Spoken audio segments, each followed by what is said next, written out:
Bronx Bombers struggling to take down their storied rivals, the Boston Red Sox, coming out victorious in Game 1 of the Wild Card Series, 3-1. But this chapter of the playoffs is far from over. Fox 8's Kendall Green is live outside Yankee Stadium. Kendall, it's not over yet, but how are fans taking this loss? Yeah, hey, good evening, Natasha. It's the greatest robbery of all time. The New York Yankees, they had an opportunity to put this one in the bag, but they let them off the hook. And let's take a look at how it happened for the Boston Red Sox tonight. Bottom of the ninth, Boston was leading Yankees 3-1. Then Bellinger hit a base hit, loading the bases up. That's where Yankee fans expected the magic. Then Stanton, he struck out, 0-2 count for Jazz Chisholm in the bottom of the box. And then he hit a pop fly, caught by Boston. And this is where Trent Grisham, he is 0-3 on the night. He had a chance to create a big moment, and Boston closer Aroldis Chapman struck him out, getting Boston out of that pinch, delivering the first wild card win to the Boston Red Sox. Fans, they knew they had a shot, and they tell us what went wrong. If Boone leaves the guy in there in that inning, he cleans that out. We don't have to throw it at Weaver. This guy always outmanages Boone. Always. We cannot put the ball in play in clutch moments. Aaron Boone starting Austin Wells over Ben Rice. None of it makes sense. Taking out Max Fried, your ace. You let the other guy in Boston, the ace, go 120 pitches. We take ours out at 102. Change the whole game by giving up those runs. What Boone did, taking Fried out a little early, I think he should have let himself work out of the jam. He's got it in the tank. I mean, he had over 100 pitches, but so did Crochet. Should have just let him throw the ball. Well, it's still chapter 1. Boston, they took the first one. Could be 3 chapters, so we'll have to see how things happen. The first pitch for Game 2 is set for just after 6 o'clock. So things back to you, Natasha. Yeah, tomorrow is do or die for the Yankees. We'll be rooting for them. All right, Kendall, thank you so much. A county sheriff and a university president meet on the debate stage. The candidates for New Jersey Lieutenant Governor delivered their plans to make the Garden State a better place to live. And just 5 weeks until Election Day, the key issues that voters on Staten Island are focusing on before heading to the polls for New York City mayor, and heartbreak in Cranford. 2 teenage girls on bicycles are mowed down by the driver of an SUV. I'm Arthur Sheehan in Cranford, New Jersey, where residents tell us the driver had actually been stalking one of his victims. We've got that story after this break. Hundreds of community members in Cranford, New Jersey gathered to honor the memory of 2 teen girls hit and killed by a driver. The suspect is in custody tonight, but police are offering a $10,000 cash reward for video of the incident. Fox 8's Arthur Sheehan has the urgent message from authorities. A mother's gut-wrenching wails could be heard from down the block on Burnside Avenue as family, friends, and neighbors of 2 17-year-old girls who were mowed down gathered Tuesday night to process their pain and loss. Over 500 people showed up, exchanging long hugs at a growing makeshift memorial, the only comforts available to them. A glaring injustice for what they say was a deliberate hit and run that took the lives of their 2 innocent girls. I had only seen one girl, and then I walked down the street a little bit and I saw the other girl, and just horrible. On Monday at 5:30 in the afternoon, the driver of a black Jeep Compass SUV allegedly mowed down the 2 17-year-old girls who were on bikes, the force sending them flying over 100 feet down the road. The driver took off. Residents tell us the bike stuck underneath might have disabled the SUV about half a mile down the road, where they say the driver was arrested. Then came word the driver, also a 17-year-old, knew one of the victims and had been, in their words, stalking her for months. He's been parked out front of her house. Online, and following her. Yeah. The school was notified. The police were notified. Like for 3 months now. And nothing happened. No. He was never stopped. No. Maria and Isabel are the names on the memorial, the mayor posting that they were students at Cranford High School until this. Others tell us the driver is related to the police chief of a neighboring town and had been repeatedly appearing at the victim's home prior to this. The Union County Prosecutor's Office is now in charge of this investigation, and 24 hours after the deadly crash, they had yet to release any information on the driver, but they are asking anybody with surveillance video of the 2021 Jeep Compass SUV that he was driving on Monday to contact them. For now, all that can be done on this block is to find comfort with one another as they ask why the teenage girl's pleas for help was apparently not taken seriously enough. In Cranford, New Jersey, Arthur Chien, Fox 5 News. Well, Pfizer has struck a deal with the Trump administration to lower prescription drug costs. Under the agreement, Pfizer will charge most favored nation pricing to Medicaid and guarantee that pricing on newly launched drugs. That involves matching the lowest price offered in other developed nations. For many years, Americans have paid the highest prices anywhere in the world for prescription drugs. They paid far more, 10 times, 13 times, 15 times more than other countries for the exact same product. A major reason is that the American consumers have been subsidizing research and development costs for the entire planet. Back in May, Trump issued an executive order that gave drug makers 30 days to electively lower prices or face new limits on what the government will pay.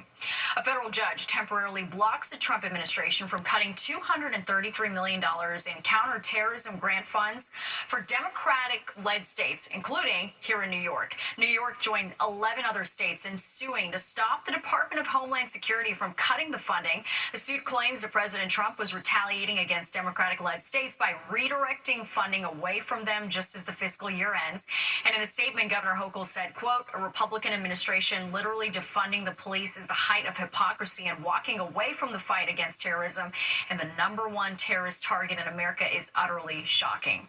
Well, the candidates for lieutenant governor in New Jersey debating tonight in front of a TV audience on Pix 11. Republican James Gannon and Democrat Dale Caldwell sparring on issues including immigration, taxes, President Trump, and affordability. Our focus obviously is to keep tolls flat, but to look at innovative ways to do that, but also to really look at the interaction and the connection between transit, between the Parkway, and it's not consolidating, it's really looking operationally at those things. I'd like to see him stop. We can't do it anymore. People can't do it anymore. They're trying to work, they can't get to work. They're trying to get home, and they miss story time with their daughter, or they miss a Little League game. They can't get home. You know, it's a broken system that really needs a total review by people that do that type of work. We could learn from some other countries, we could learn from some other states, right, of how to do it better. A Fox News poll released today shows Democrat Mikey Sherrill with an 8% point lead over Republican Jack Ciattarelli among likely voters in the race for New Jersey governor. Well, tomorrow marks the start of Breast Cancer Awareness Month, and take a look at this in New Jersey. Multiple police departments are going pink to show their support. They debuted pink police cars and cruisers today, which are meant to help spread awareness about early breast cancer detection. As you can see from the QR codes on the back of the car, anybody passing these cars, and we have them in circulation throughout the county, can scan the QR code and get a breast examination free of charge. They look pretty good. In total, 6 police departments in Somerset County are taking part in this program. Well, parking violators in Hoboken, beware. Starting tomorrow, the city says it's going to ticket more people thanks to cameras all over downtown. Fox 5's Duarte Gildino got an up-close look at how it's all going to work. You see this camera? Good, because it's watching you too. Looking for traffic violators on Washington Street from Observer Highway to 8th Street to help police determine who should be fined. Hoboken, it's a smaller town, and the roads are more narrow, and there's not really a lot of great parking. Sasha King is always in Hoboken and says double parking is just what people do here. A city study found bike lanes blocked more than 4 hours a day, 68 double parking violations daily, bus stops blocked 158 times a day. Over half of all loading zone use was illegal. To cut those numbers, the city is implementing its camera-based license plate enforcement for access and response time effort. And all of this happens on October 1st. Hoboken's mayor acknowledged the initial bite of these cameras will sting, but if the experience of other cities like Philadelphia, Miami, and Pittsburgh is any indication, drivers usually don't break the law twice. 87% of tickets that are issued to somebody who's in violation are not issued a second violation. So say you're the violator. For whatever reason, you park in a bus lane, a bike lane, and in a tollway zone, and that camera clocks you. You're not immediately going to get a ticket. What happens is a parking enforcement agent will review the camera footage to determine whether or not there was a violation of the law. If a determination is made that there's a violation of the law, only then will a ticket be issued.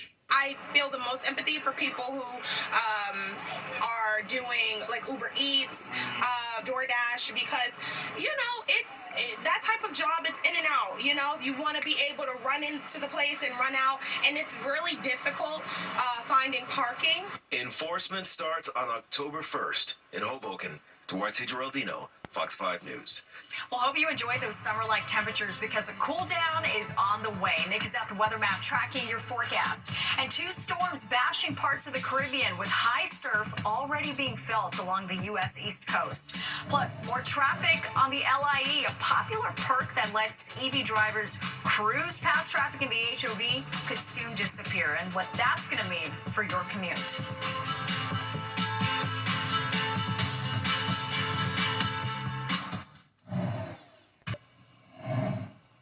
All right, tonight we are tracking the tropics in the midst of a very busy hurricane season. Take a look at this new video showing the power of hurricanes Umberto and Imelda pounding the southeastern coast of the U.S. 5 homes collapsing today along North Carolina's Outer Banks as waves slam the coast. Imelda was upgraded from a tropical storm this morning. It's pounding parts of the Caribbean this week and blamed for 2 deaths in Cuba. Hurricane Umberto is nearby, but neither storm is expected to make landfall in the United States. Storms, hurricanes, thunderstorms can be unpredictable. So, we just prepare for the worst, hope for the best. Each morning we gauge the conditions. We're expecting wind gusts from 25 to 40 miles an hour, and we're expecting some gusts even in the tropical storm range. Forecasters are calling for dangerous beach conditions and rough surf along most of the East Coast through the weekend. All right, Nick joins us now in the middle of a busy hurricane season that goes until November, but thankfully we won't see a direct impact from these storms, Nick, but it just goes to show how busy the tropics are behind you. Yes, we got 2 storms right next to each other here, and again, causing all sorts of trouble, as you showed in the video there, Natasha, and fortunately they are not going to make a direct hit, because think of the damage that could really cause, but here's the first one, Hurricane Umberto. Now, it's much less than yesterday. Yesterday, the winds were up at 140 miles an hour. It's still a Category 4 storm at that point. It's down to 80 now. It did give quite a lashing to Bermuda, though, with heavy rain and some high wind. Again, Bermuda's right over here. So Umberto's heading out to sea, and that'll be the end of that. And in the meantime, we're also still looking at Imelda. Imelda, a hurricane tonight, became a hurricane in the last 24 hours. You all can also see, though, the shift in those last couple of frames, right? That's heading out to sea. So while we'll still have some rough conditions along the East Coast, things will settle down in the next day or two as Imelda goes out to sea. Does briefly become a Category 2 hurricane, and then again heads right out up into the North Atlantic, so we won't be worrying about that. Again, another fortunate miss against the United States East Coast there. All right, let's talk about our close-up weather, which did have those high clouds for a while today, but things are looking up as we go through our forecast here. Again, the wide view shows those 2 storms offshore, but our air is coming down from the north and east, and that's going to bring in the cooler temperatures, and it'll clear the sky out tonight. We'll have sunshine here tomorrow, but a gusty breeze out of the northeast, 10, 15, 20 miles an hour, gusting 25 to 30 at times, brings in the real cool air tomorrow night and Thursday, but it's only those 2 days. And then things are going to warm up after that into the weekend. 40s tonight in the suburbs, 56 or so in the city, mid-50s or so along the coast as well. The sky going clear. Tomorrow, a seasonally cool day, we'll say, as temperatures climb back to the upper 60s most spots. Again, about 66, though, as you head out towards the east end. Natasha? Yeah, that'll be a nice break from the heat. All right, Nick, thanks so much. And just 5 weeks until New Yorkers head to the polls. So how are voters feeling about the candidates? We take the pulse of the people on Staten Island. And time is ticking. The U.S. government headed for a shutdown after lawmakers are unable to reach a deal. What it could mean for everyday Americans next.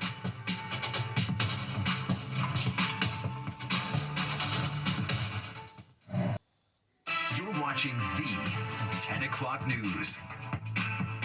No deal on Capitol Hill, and the clock is ticking. The Senate adjourns for the night, leaving the government to close 1 minute after midnight.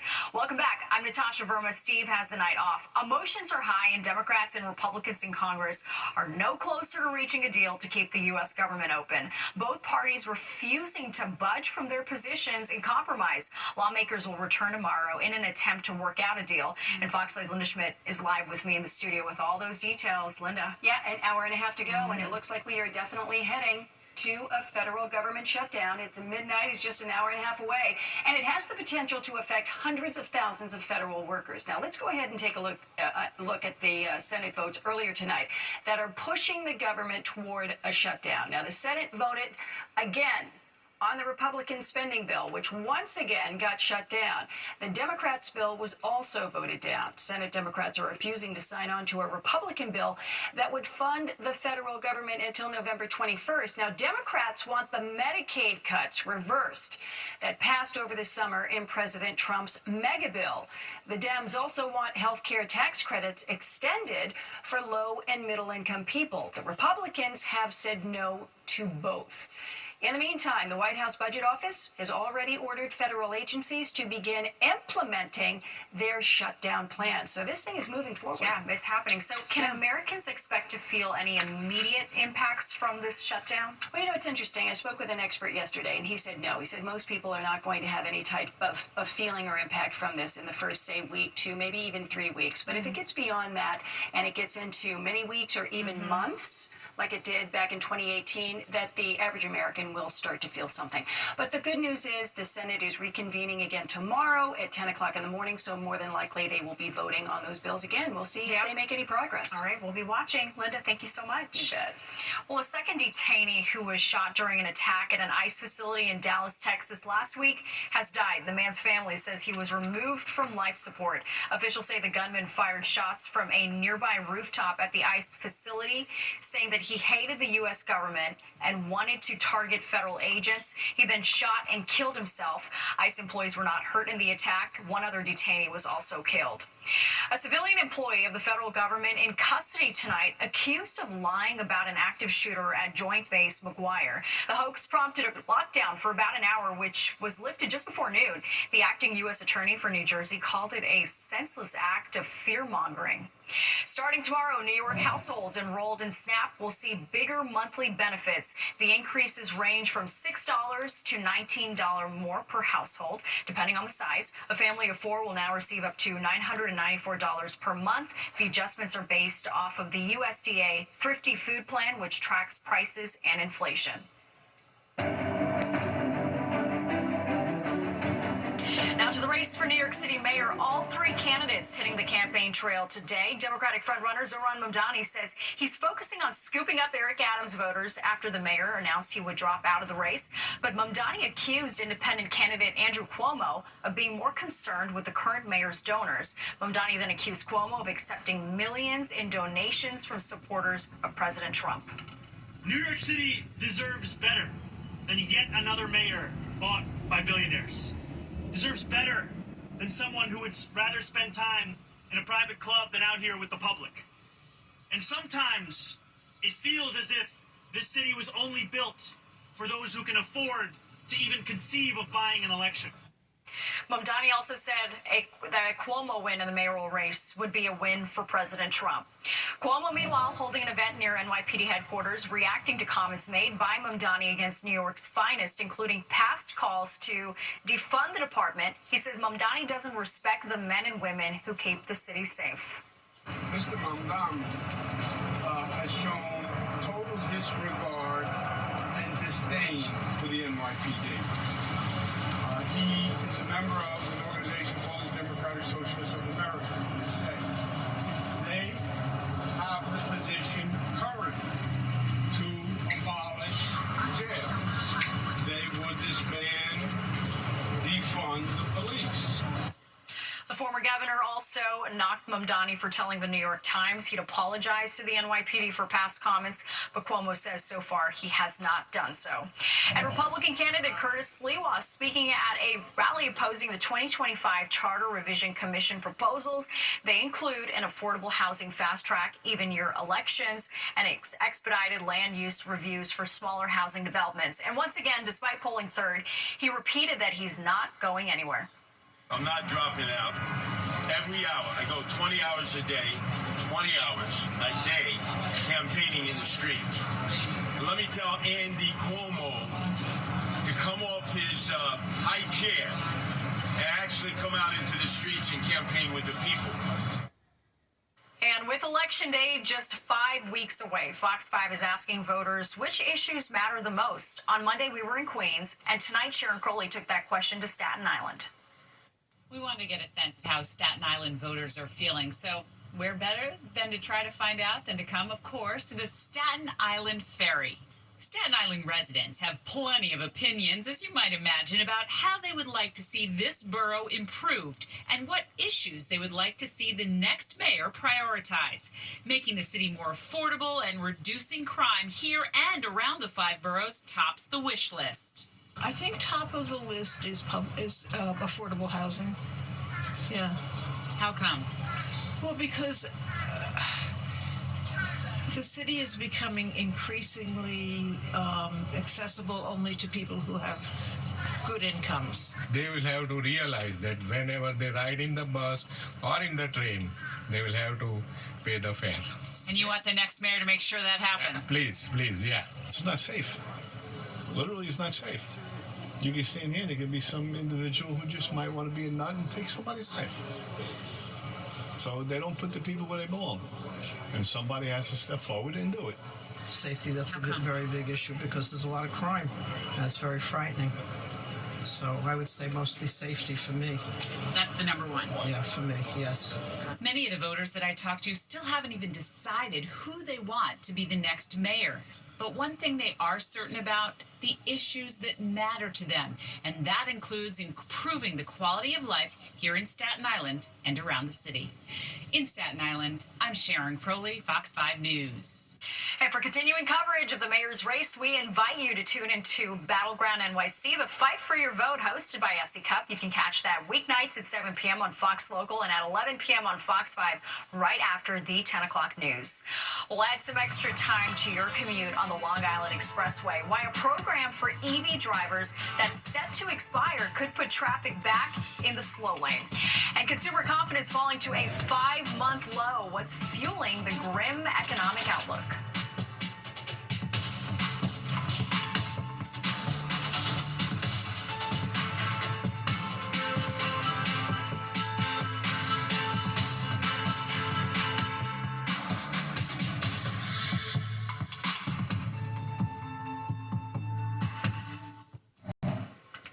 Welcome back. A shock on the highway for California drivers. Look at this. A small plane makes an emergency landing, and it happened Monday in San Diego. It was caught on camera. The plane landed on Interstate 15 on the highway's center divide. The San Diego Fire Rescue Department says the plane did not crash and there were no injuries, but the incident did cause traffic delays in the area. The plane was eventually towed off the freeway.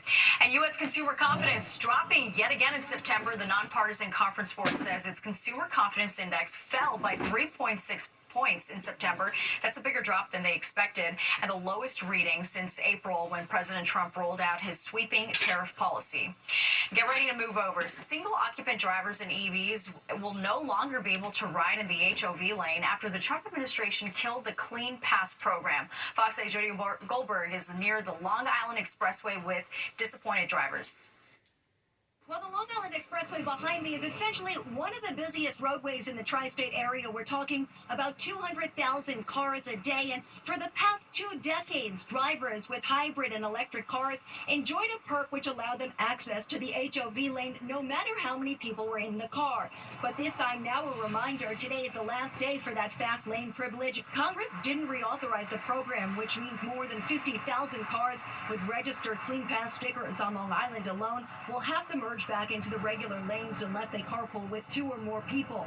Congresswoman Laura Gillen says she's pushing a bipartisan bill to extend HOV access for another year, but with a possible government shutdown looming, the outlook isn't promising. Drivers we spoke with have mixed reactions. I'm upset, but to me it's a first world problem. There's a lot of other problems to deal with, but I think it's wrong. I'm a gas car guy, so I don't really care. I don't think it's fair. I think they should continue it. That HOV lane doesn't help anywhere. We still got traffic from start to finish, so it hasn't really made a difference anyway. I don't think. And I've been driving on here for over 40 years. And only time will tell now. AAA is reminding drivers that if you do carpool, make sure your insurance is up to date, because if something does go wrong, the driver is the one who is responsible. According to the DMV, anyone caught driving in the HOV lane when they shouldn't be there could face points on their license and fines up to $150. In Dix Hills, Long Island, Jody Goldberg, Fox 5 News. Well, it's a case of less team player and more germ spreader. Gen Z says it's selfish to go to work when you're sick, but are they abusing that mantra? And Nick is here with the forecast. Hey, Nick. Hi, Natasha, and our forecast is cooling it down here in the next couple of days. That, by the way, Hurricane Humberto, that's heading out to sea. But even though it's going to turn cooler, we're going to quickly rebound with those temperatures, and I'll tell you about it when the 10 o'clock news returns.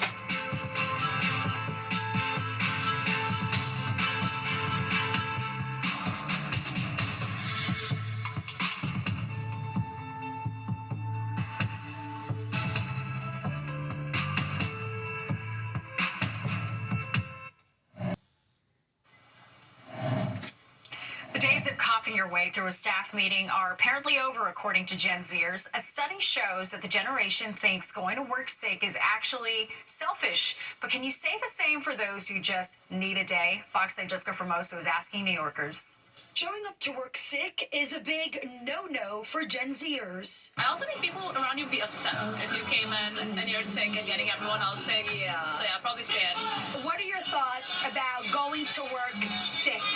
I do it because I have to, because I need money. So I work sick. I know. I call in. According to a new survey conducted by Tucker Research on behalf of ZipFizz, Gen Zs and millennials don't believe in dragging yourself to work sick. In fact, out of the 2,000 people surveyed, 31% say showing up to work ill is selfish and no badge of honor, while 25% think it impresses bosses. I think they're more forgiving now as well. I think they'd rather you stay home than going to work because you're going to get other people sick.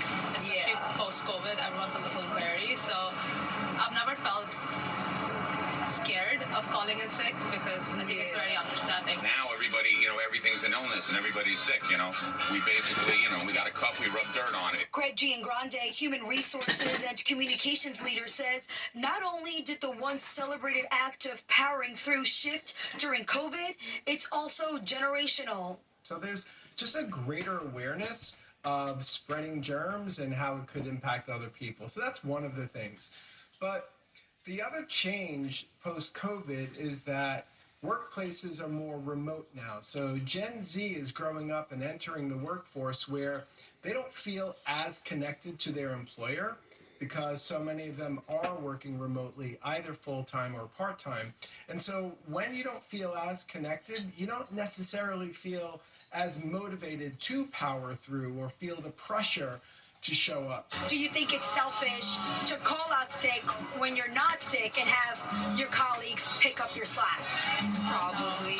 Yeah. In an ideal feel world, guilty, so I guess I wouldn't like it if someone did that as well, if I'm picking up their slack. So yeah, maybe a bit of both. Like if someone needs to call in sick, they gotta call in sick. I'm not gonna hold that against them. Like, that's not fair. Even if they're not sick. Even if they're not sick. Like if I see them posting a story of they're out drinking and they're not working the next day, it's like, go do you. Like, you don't enjoy your life. Like, I'm not gonna judge you based on that. Like, people are different. In Midtown, I'm Jessica Formoso, Fox 5 News. Wow, those people are way better than me. I'm full on judging. If you call out sick and you're not sick and we have to pick up your slack. Exactly. What in the world? Yep, I'm thinking just like you. I just get that guilty conscience that kicks in. And also those people who cough, who foreshadow a sick out, and it's setting the stage. Exactly. He won't be here tomorrow. Yes, we will. Well, listen, we're getting in towards our fall season here, and what is it going to be looking like really as we go through the next couple of months? And as we take a look at the data here, let's go look back at September. So, it started off much cooler than average, and we ended up much warmer than average. So, again, a pretty interesting month for sure. But what set the stage for that? Well, September should average between a high of 82 and a low of 65. The mean temperature this year was just under 74, but that's 2.3 degrees below average. So, again, a cooler than average September, and a certain drier than average September, 2.21 inches. We should be at 4.5, and we're down 7 inches for the year. All right, what's causing that? So we have La Nina. we have El Nino. That's the temperatures, sea surface temperatures of the Pacific. It's called ENSO, the El Nino Southern Oscillation. When neither one is happening, it's neutral, or I call it the La Nada. So nothing really going on. So the pattern's pretty much showing what we had. Kind of cooler than average temperatures in the northeast, warmer to the south, and precipitation a little drier than average here in the northeast. So we've been through a sort of neutral pattern. It looks like, though, we're shifting into a La Nina moving over the next couple of months, so that makes the northern jet stream stronger. So that'll bring us probably milder weather along the east coast, and uncertain whether we'll get wetter or not. It's hard to say, but certainly to the west, that'll be the conditions going on at that point. So as we do take a look at our fall forecast, this is from NOAA. Again, the Weather Service folks that show above average temperatures along the east coast, and I would agree with that, again, because that little La Nina is setting up. Really, a lot of the country will be staying above average. As far as precipitation goes, again, a dry forecast for the south, and probably on the drier side for us as well as we go through the next month or so. All right, what about leaf color? Well, it has been a dry period, so that can tend to delay the leaves changing color and falling off the trees versus a wetter pattern, which gives also more vibrant color. But again, it's also been sort of a cooler forecast over the last month or so, so that tends to bring in sort of more vibrant color. And what I think is going to happen is probably going to be that. We'll get a little shot at some vibrant color with the leaf change, but it's not going to last very, very long. So keep that in mind when it does happen. All right, October should average a high of 64 or so, with an average low of 51. November, average high 54, average low of 42. And, of course, we get colder in December. The average high is 44, and the average low is about 38. And sort of an early call as to the winter forecast. It looks like we're going to have a weak La Nina, so that makes it actually very difficult to predict the actual effects of a La Nina, but we'll be watching that. It's probably going to be a milder than average winter because of that La Nina, with the first half of the winter being the coldest, and they're likely to see probably more snow than we've seen in the recent years, probably close to the average or so. So something to keep in mind. Well, we have a lot of clouds over the city right now, and temperatures today, again, on the warm side, we had a high of 81, low 64, way above average, but it'll be much cooler tomorrow. And right now in New York, we're at 71, mostly cloudy.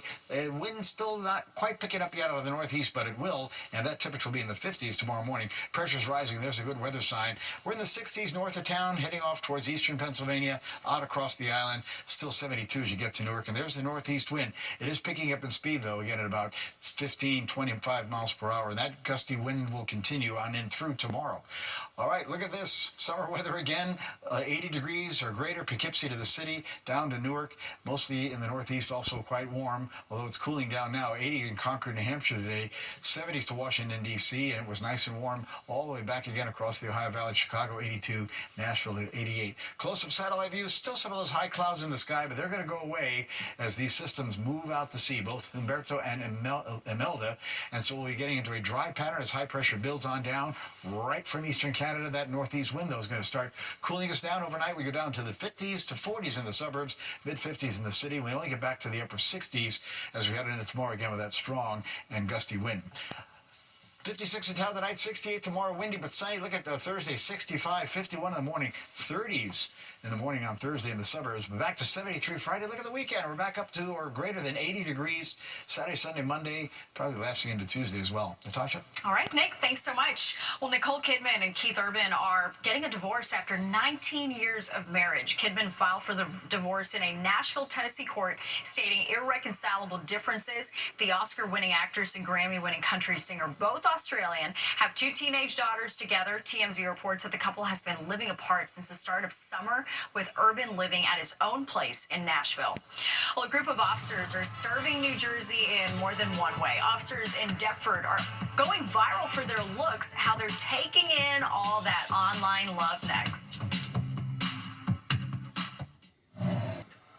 A police department in New Jersey is helping lost dogs find their way home by posting photos on social media. But it has people going feral in the comments section, not about the cute pups, but over the officers. Jennifer Joyce from our sister station, Fox 29, caught up with one of the stars. It's no surprise that this lost dog found his way home after this post by the Deptford Police Department garnered more than 8,000 reactions, 1,500 shares, and almost 2 million views. 2 million views? I think around that, yeah. Did we think it was gonna blow up like this? Absolutely not. But I mean, We took it, we ran with it, we loved it. But is it puppy love or human love? Thousands of hysterical comments, ogling, drooling, joking, flirting with the objects in this photo. Comments like this, some are like, haha, I expect that. Everyone's like, wow, right, that was a little out of the ballpark right there. But I mean, it's all good fun. One of the officers pictured, 26-year-old David Hibbert, says he's been with the department for about 2 years. Before that, you'll never guess, he was actually a model. He shared some of his headshots with us and says he even had a stint on the game show The Weakest Link. And how did that go for you? I was the weakest link indeed. Season 3, episode 3. But now he's more famous than he ever imagined he'd be right here in Deptford. I'm doing traffic stops, people are honking at me, I'm walking in school with people I know you. It's so...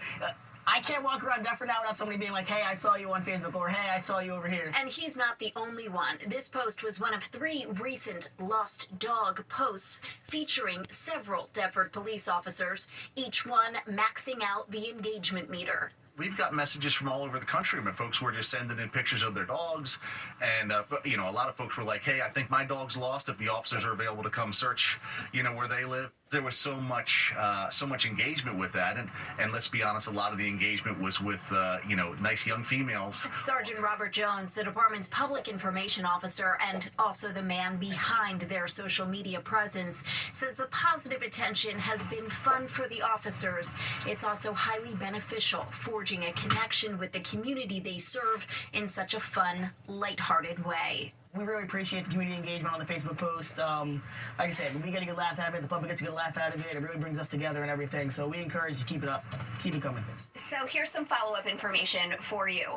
All of the dogs have found their way home. Could there be a calendar at some point? TBD, but it's possible. And also, Officer Hibbert, he is single for anyone who needed that question answered. Reporting from Deptford Township, New Jersey, I'm Jennifer Joyce, Fox News. And there's more The 10 o'clock news straight ahead. We'll be right back. Welcome back. Swifties lining up on West 27th Street in Chelsea for a surprise pop-up in the city, celebrating the upcoming release of Taylor Swift's latest album, The Life of a Showgirl. The 3-day event launched today, and fans can step into different rooms designed around her album. Some of the rooms have unreleased lyrics, and of course, every room is a photo opportunity. Hoping that we have some Easter eggs. Maybe there's some merch. Maybe not even to purchase, just to see. I like a little bit of a preview. Maybe some music. Doesn't even have to be new stuff. I just want to jam out to some Taylor. So I'm ready for whatever. We were actually at the Botanical Gardens because we had reservations, and then we ran here. And we're all the way from Seattle, so we came. So we just like timed it perfectly. Yeah. So did you know it was going to happen this like the next 3 days, or was this? It was a surprise. It was a surprise. Released lyrics, I'm in. All right, the pop-up is open again tomorrow and Thursday from noon till 9 p.m. The new album drops on Friday. Let's get one last check of the forecast. Nick Gregory is back with what to expect. Hey, Nick. Yes, hi, Natasha. Speaking of drops, or dropping, that'll be our temperatures overnight. We're heading down into the 40s in the suburbs, even 41 there in Sullivan County by Monticello. Mid-50s in the city, still maybe near 60 at the Jersey Shore. Definitely a wind out of the northeast that'll be getting gusty into tomorrow. That will keep those temperatures on the cooler side. We're only going to be upper 60s tomorrow after being in the low 80s for today.